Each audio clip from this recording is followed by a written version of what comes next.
दोस्तों आज के इस वीडियो में हम बात करेंगे पीपीएफ अकाउंट क्या होता है और साथ ही साथ जानेंगे क्यों आपको 2024 में नया पीपीएफ अकाउंट ओपन नहीं करना चाहिए और अगर आपका ऑलरेडी अकाउंट ओपन है तो क्यों आपको वो डिसकंटिन्यू कर देना चाहिए और उसमें भी पैसा अब जमा नहीं करना चाहिए। जानेंगे कंप्लीट इन्फॉर्मेशन। नमस्कार दोस्तों, मेरा नाम है राकेश और आप देख रहे हैं बैंकिंग बाबा यूट्यूब चैनल। तो चलिए आज की इस वीडियो को शुरू करते हैं। देखिए आज से कुछ साल पहले तक यानी कि 4-5 साल पहले तक अगर आप पूछते पीपीएफ अकाउंट क्या है तो उसकी डेफिनेशन एकदम अलग थी। आज के टाइम में उस डेफिनेशन का कोई मतलब ही नहीं रहता है।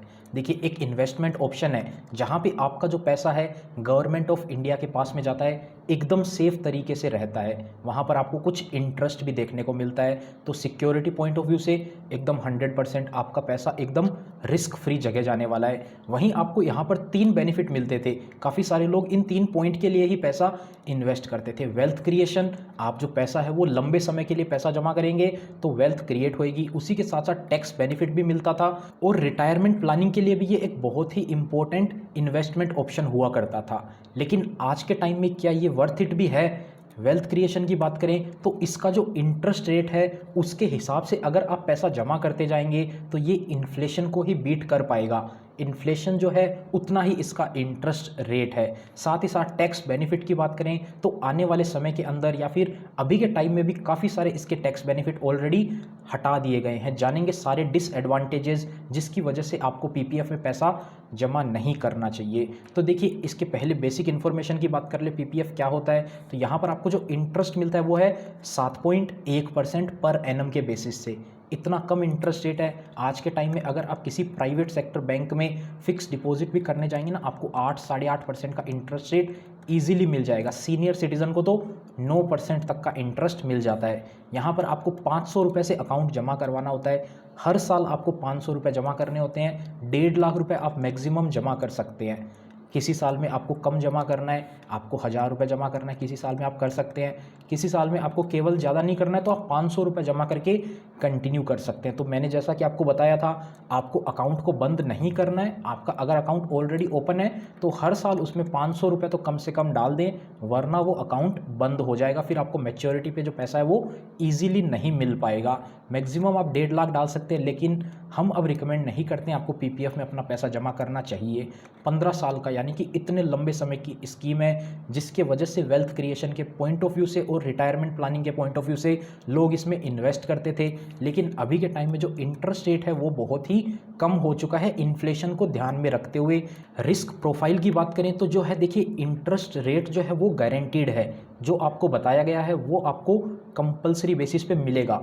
आपका प्रिंसिपल भी सेफ है, इंटरेस्ट भी आपको उतना तो मिलेगा, लेकिन बहुत ही कम इंटरेस्ट रेट है। टैक्स बेनिफिट की भी बात करें तो टैक्स बेनिफिट भी आपको पहले मिलता था, लेकिन आने वाले समय में ये टैक्स बेनिफिट भी हटा दिया जाएगा। देखिए wealth creation point of view से बात करें तो उसके लिए पीपीएफ या कहीं इन्वेस्ट करके इतना वेल्थ क्रिएट नहीं होगा। उसके लिए आप कर सकते हैं ट्रेडिंग।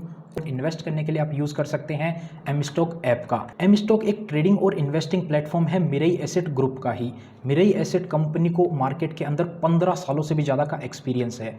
एम स्टॉक की मदद से आप स्टॉक्स में, फ्यूचर्स एंड ऑप्शंस में, करेंसी मार्केट में, म्यूचुअल फंड में और आईपीओ में इन्वेस्टिंग कर सकते हैं। इसी के साथ साथ आपको यहाँ पे ई मार्जिन की भी फैसिलिटी मिल जाती है जिसका इंटरेस्ट रेट शुरू होता है मात्र 6.99% से।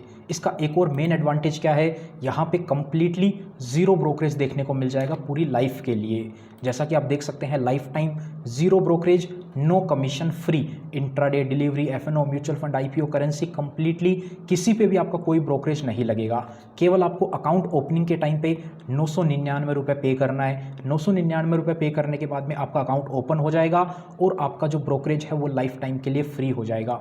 साथ ही साथ आप 999 रुपये और एक्स्ट्रा पे करते हैं तो आपकी जो एएमसी है यानी कि यहाँ पर एनुअल मेंटेनेंस चार्ज लिया जाता है आपसे, वो 120 रुपये पर क्वार्टर रहेगा। लेकिन अगर आप स्टार्टिंग में ही 999 एक साथ पे कर देते हैं, जो कि आप एस्टिमेट कैलकुलेट करेंगे 120 के हिसाब से 2 साल का चार्ज होता है, वो आप एक साथ स्टार्टिंग में पे कर देंगे तो आपका लाइफ टाइम फ्री हो जाएगा।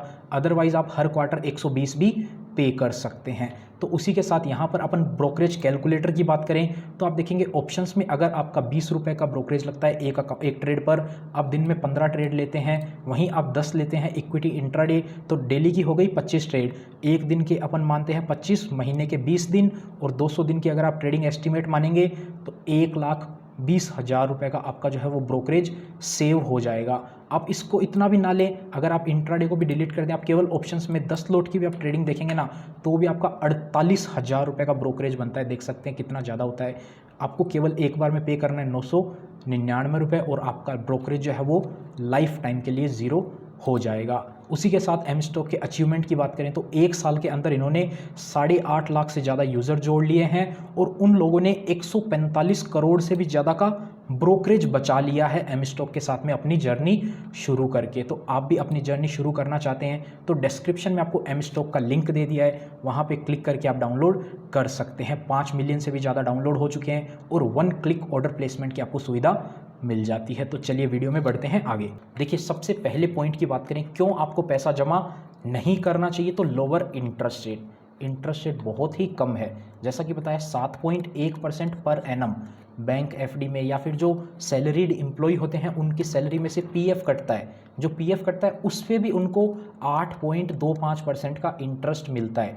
अगर आप एक सैलरीड पर्सन है तो अपनी कंपनी से डिस्कस करके आप वहीं पे ही जो है अपना पीएफ अमाउंट इंक्रीज़ करवा सकते हैं, जिससे कि आपको बेटर इंटरेस्ट रेट मिल जाएगा। खुद से पीएफ के अंदर कंट्रीब्यूट ना करें। आपको 1.5 लाख रुपए तक का बेनिफिट लेना है तो अपने सैलरी पे कंपनी से बात करिए। 1.5 लाख रुपए के हिसाब से आप महीने का जो होता है वो 12,000 रुपये लगभग आएगा, तो उतना आप है जो वो हर महीने कंट्रीब्यूट करवा सकते हैं अपने पीएफ अमाउंट में से, ताकि आपको सेक्शन 80C का बेनिफिट ईजिली मिल जाए। दूसरे पॉइंट की बात करें टैक्स बेनिफिट, जैसा कि मैंने आपको बताया आज के टाइम में इनकम टैक्स रिटर्न के आपके पास 2 ऑप्शन हो गए हैं, ओल्ड टैक्स रिजीम का और न्यू टैक्स रिजीम का।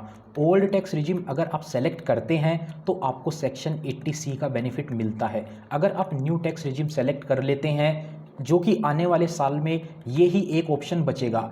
अभी के टाइम में 2 ऑप्शन होते थे, पहले बाय डिफ़ॉल्ट का ऑप्शन ये आता था, यानी कि जो भी इनकम टैक्स रिटर्न फाइल करने जा रहा है ओल्ड टैक्स रिजीम का ऑप्शन सेलेक्ट करता था। लेकिन अब गवर्नमेंट ने इसको चेंज कर दिया है। जिसको जानकारी नहीं है, इनकम टैक्स रिटर्न फाइल करते टाइम पे एक ऑप्शन आता है यस नो का।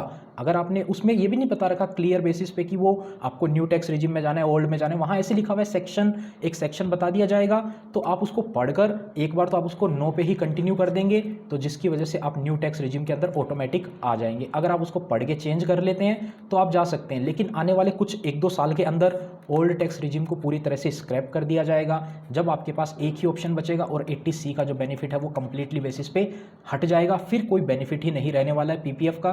तो एक के अंदर इसमें आप ऑप्शन ले सकते हैं, टैक्स बेनिफिट हट जाएंगे। और भी जितने भी 80C के बेनिफिट्स हैं सारी स्कीम्स के हटने वाले हैं। केवल ऐसा ही नहीं है कि पीपीएफ का ही हटेगा, 80C सेक्शन ही हट जाएगा तो किसी काम का नहीं रहने वाला है। इसी वजह से आप अभी से अपना जो है इन्वेस्टमेंट वो डाइवर्ट कर सकते हैं दूसरी जगह पे। उसके बाद में बात कर लेते हैं लॉन्ग लॉक इन पीरियड। जैसा कि आपको बताया 15 साल की स्कीम है, आपका जो पैसा है वो 15 सालों के लिए लॉक हो जाता है। आपको जो है वो शॉर्ट टर्म के भी इन्वेस्टमेंट ऑप्शन मिलते हैं। अगर आप टैक्स सेविंग से ही देख रहे हैं, ELSS के अंदर आप जा सकते हैं, 3 साल का लॉक इन होता है। उसके अलावा आप और कहीं भी इन्वेस्ट करते हैं बैंक फिक्स डिपॉजिट में, जहां आपको अच्छा इंटरेस्ट रेट मिल रहा है, वहां भी 5 साल का ही लॉक इन देखने को मिलता है। शॉर्ट टर्म अगर आप इन्वेस्टमेंट की प्लानिंग कर रहे हैं तो इसमें पैसा जमा ना करें। उसके बाद में एक और पॉइंट आता है फिक्स्ड मैक्सिमम डिपॉजिट लिमिट, जो कि 1.5 लाख रुपए है 1 साल में। अब देखिए कोई लोग ऐसे होते हैं जो टैक्स सेविंग के अलावा भी अपना पैसा जो है वो इन्वेस्ट करना चाहते हैं लंबे समय के लिए सेफ कैटेगरी में। वो नहीं चाहते हैं कि हमारा पैसा जो है वो इक्विटी में जाए, म्यूचुअल फंड में जाए। उनको तो ऐसा लगता है प्राइवेट सेक्टर के जो बैंक हैं वो भी रिस्की हैं, वो अपना पैसा गवर्नमेंट सेक्टर बैंक में जमा करते हैं, या फिर वो करते हैं SBI में स्पेसिफिकली, या फिर वो जमा करते हैं पोस्ट ऑफिस के अंदर।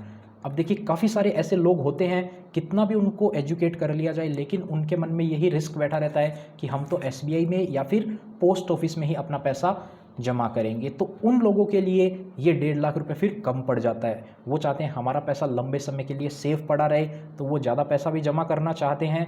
तो इस स्कीम के अंदर जो है वो मैक्सिमम 1.5 लाख रुपए ही जमा किया जा सकता है। वैसे तो हम आपको टाइम टू टाइम अवेयर करते हैं, ऐसी स्कीम्स में पैसा लिमिटेड अमाउंट ही जमा करें। ज़्यादा पैसा है तो उसको ऐसी जगह पे इन्वेस्ट करें जहां से आप उससे अच्छा रिटर्न जनरेट कर पाएँ। अब देखिए 5-6 लाख रुपए हैं अगर आपके पास, तो आप उसको सेफ इन्वेस्टमेंट में ही जमा करें, चाहे पीपीएफ में करें, सरकारी बैंक में, प्राइवेट बैंक में, फिक्स डिपॉजिट में रखें। लेकिन उससे ज़्यादा अमाउंट है वो आपका जो है देखिए साल भर का जो खर्चा होता है 6 लाख रुपए अगर आपका यानी कि 50,000 के बेसिस से आपका मंथली एक्सपेंस है, तो 6 लाख रुपए इमरजेंसी फंड जितना पैसा जो है आप वो एफडी में या फिर पीपीएफ जैसी कोई सेफ स्कीम में आप जमा करके रख सकते हैं। उसके अलावा एडिशनल पैसा है उस पर आप रिस्क लीजिए, वरना जो है इन्फ्लेशन के जितना ही आपको रिटर्न देखने को मिलेगा। उसके अलावा अगले पॉइंट की बात करें तो यह आ जाता है स्ट्रिक्ट अर्ली विड्रॉवल रूल।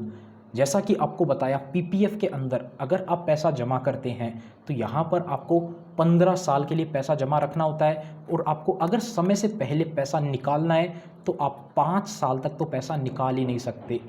यानी कि जैसा कि आपको पता होगा, लॉक इन जो होता है गवर्नमेंट की ये स्कीम में 5 साल तो आपको पैसा रखना ही होता है। अगर आप टैक्स सेविंग का बेनिफिट ले रहे हैं तो 5 साल तक तो आपका पैसा आप निकाल ही नहीं सकते हैं। उसके बाद में भी आप 1 साल में एक बार ही निकाल सकते हैं। यानी कि जिस साल में आपने अकाउंट ओपन करवाया उस साल को तो हटा दीजिए, उसके बाद में जो है ना 5 साल कंप्लीट होने तक आप पैसा नहीं निकाल सकते।